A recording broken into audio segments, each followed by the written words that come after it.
Del, bagus nih aku. Ya, oke.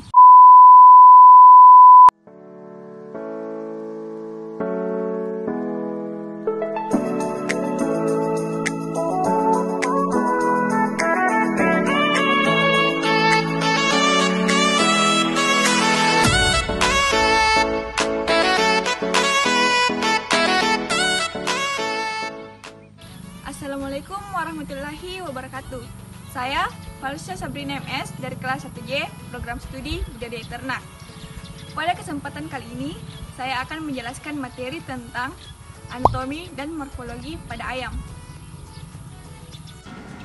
Pada ayam terdapat 3 sistem. Yang pertama, sistem pencernaan, yang kedua sistem pernafasan, dan yang ketiga sistem reproduksi. Sistem pencernaan terdapat atas 9 bagian. Yang pertama, mulut atau paru.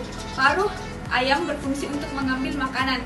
Lidah di dalam mulut akan mendorong makanan ke saluran pencernaan. 2. Esofagus atau kerongkongan berupa pipa tempat pakan melalui saluran ini dari belakang mulut ke proventriculus.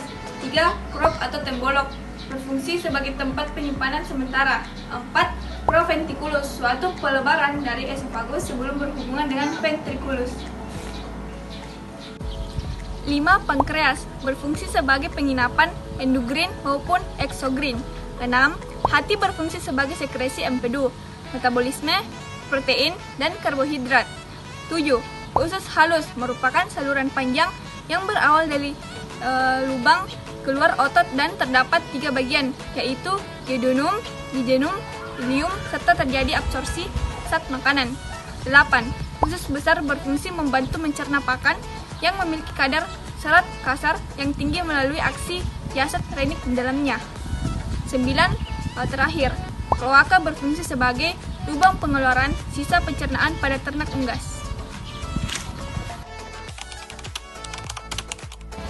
Sistem pernafasan terbagi menjadi 4 bagian. Pertama, lubang hidung atau originaris adalah awal dari saluran pernafasan ayam. Lubang hidung berfungsi mengambil udara untuk bernafas. Terdapat bulu-bulu halus di dalamnya yang digunakan untuk menyaring udara, bakteri, dan kotoran yang masuk. 2. Laring adalah organ yang paling dekat dengan trakea. Fungsi dari laring antara lain mencegah masuknya benda asing ke dalam laring, jalan masuk udara selama inspirasi, membantu dalam proses menelan serta mengatur suara. Kemudian udara akan disalurkan ke organ trakea berupa pipa yang terdiri dari cincin-cincin tulang rawan. Trakea memiliki fungsi menyalurkan udara ke bronkus yang diteruskan ke paru-paru. Pada pangkal trakea terdapat siring sebelum mencabang menjadi bronkus kanan dan bronkus kiri. Bronkus memiliki fungsi ganda yang memastikan kualitas udara yang masuk serta memastikan bakteri pembawa penyakit yang masuk. 3. Paru-paru atau pulma yang terdapat di belakang jantung ayam dan dilindungi tulang yang membungkus rapi paru-paru. Fungsi paru-paru ayam sama dengan paru-paru pada umumnya, yaitu tempat pertukaran oksigen dan karbon dioksida. 4. Kantong udara berfungsi untuk mempertahankan volume udara yang konstan pada paru-paru dan menggerakkan udara selama respirasi dan ekspirasi. Yang terakhir, sistem reproduksi ayam betina. 1. Ovarium terdapat di daerah kranial ginjal di antara rongga dada dan rongga perut. Pada garis punggung sebagai penghasil ovum terdiri dari kurang lebih 1.500 molekul yang menempel pada permukaan ovarium dengan perantara tangkai yang tertanam di dalam jaringan ikat yang berpembuluh darah dalam ovarium. 2. Oviduct merupakan saluran yang menghubungkan ovarium dengan vagina dan berakhir di kloaka. Fungsi dari oviduct yaitu sebagai saluran bagi spermatozoa menuju ke ovum untuk fertilisasi. 3. Infundibulum merupakan bagian paling kranial atau depan dan teratas dari oviduct dengan panjang 9 cm, berfungsi sebagai tempat ovulisasi, fertilisasi, dan pemasakan ovum. 4. Magnum merupakan saluran lanjutan dari oviduct, terpanjang sekitar 33 cm.